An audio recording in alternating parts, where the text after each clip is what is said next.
I'm delighted to welcome James Glattfelder, whose work bridges physics, philosophy, and complexity science. He will share insights from his latest book, The Sapient Cosmos, which invites a holistic understanding of reality that unites scientific inquiry and spiritual perspectives on meaning, awareness, and human interconnectedness. Thank you and welcome, James. Hello, everyone. It's probably important to not forget that we're always locked in consciousness. I mean, everything we know, everything we experience, all is mediated through consciousness. And this has a consequence that there's actually no certainty. I mean, am I dreaming right now? Is this a simulation? Or is my brain just in a vat being kept alive and fed with fakes, chemical or electrical signals, which would result in the same experience of a reality I see now? So yeah, having laid out this level of uncertainty, what do we know about consciousness? Well, unfortunately, not really much. Still today, there's no universally accepted definition of what consciousness is. So the best we have goes back to an essay a philosopher of mind wrote in 1974, which was called, "What is it like to be a bat?" So consciousness is if it feels like to be something. So yes, not a very good definition. And since 1994, we have the hard problem of consciousness. This is the question of how and why non-conscious stuff comes together and produces conscious stuff. Or more precisely, how does this window, this perspective we have into reality emerge from matter that is non-conscious? And today we have about 200 theories of consciousness. It's as if every scholar working with consciousness has their own pet theory.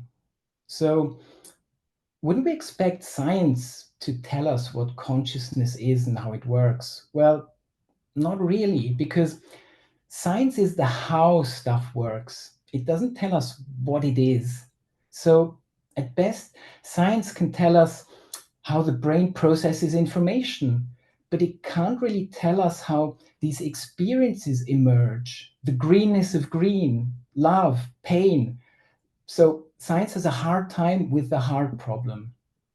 And although science is super successful in decoding the reality around us, there's a long list of existential enigmas which scientists usually don't publicize too much. We still don't know what time is. We don't even know what subatomic particles are.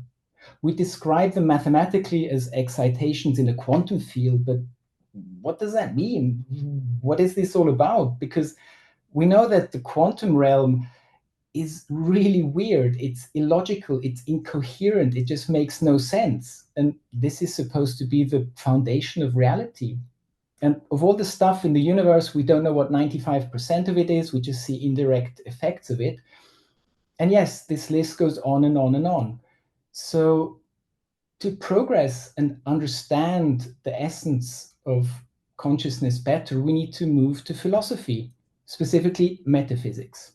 So metaphysics begins where physics ends. That is to say, metaphysics cannot be proven or disproven.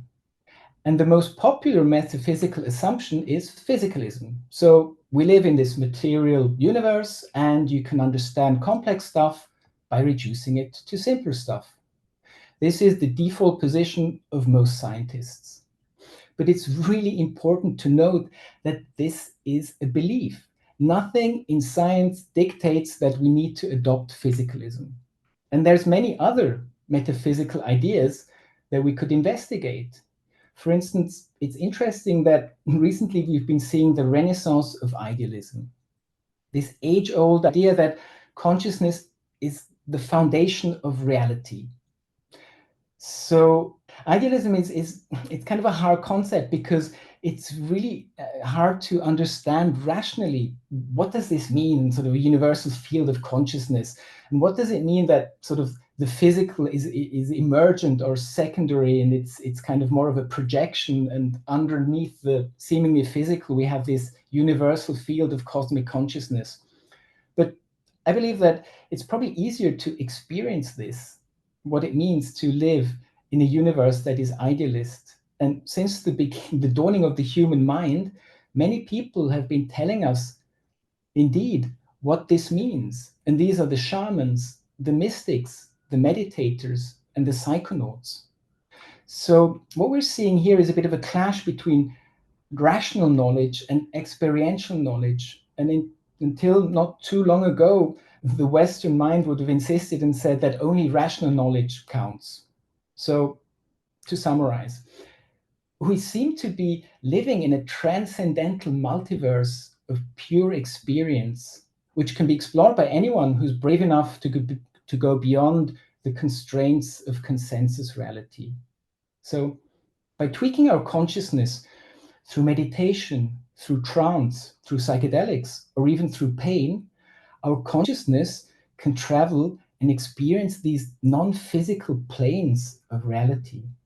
So yeah, suddenly consciousness is rediscovered at the center of existence, and reality seems to be far richer than we ever expected. So yeah, let's re-enchant the universe and find meaning in this new context. Thank you.